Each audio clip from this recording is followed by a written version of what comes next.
At the recent Lambeth Conference of the Church of England, the bishops called for a dialogue between the Church and scientists in order to establish God's Church for God's world in this generation. They wished to lay to rest the rift that has existed for generations between science and faith. While this is a laudable aim, I wonder just how realistic it is to think that establishment science will broaden its thinking to encompass ideas that it cannot demonstrate and prove using traditional methods.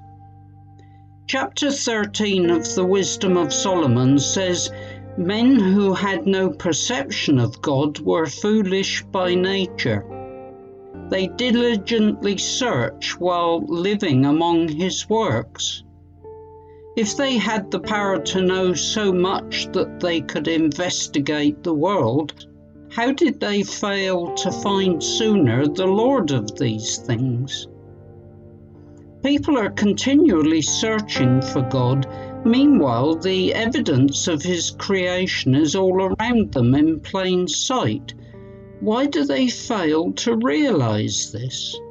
The answer is in chapter 9. Who can learn the counsel of God, or who can discern what the Lord wills? For the reasoning of mortals is worthless, and our designs are likely to fail.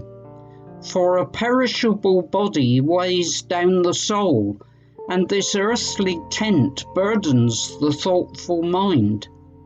We can hardly guess at what is on earth, and what is at hand we find with labour. But who has traced out what is in the heavens?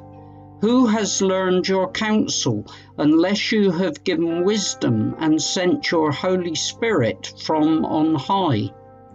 In other words, although the human species prides itself on its intellectual powers and the progress made by its sciences, it continues to view the universe through an earthly lens, instead of allowing the Spirit to guide it.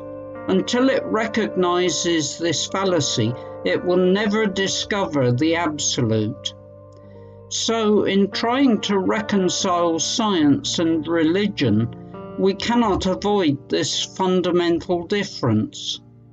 Yes, we should aim for dialogue, but let's not hold our breath.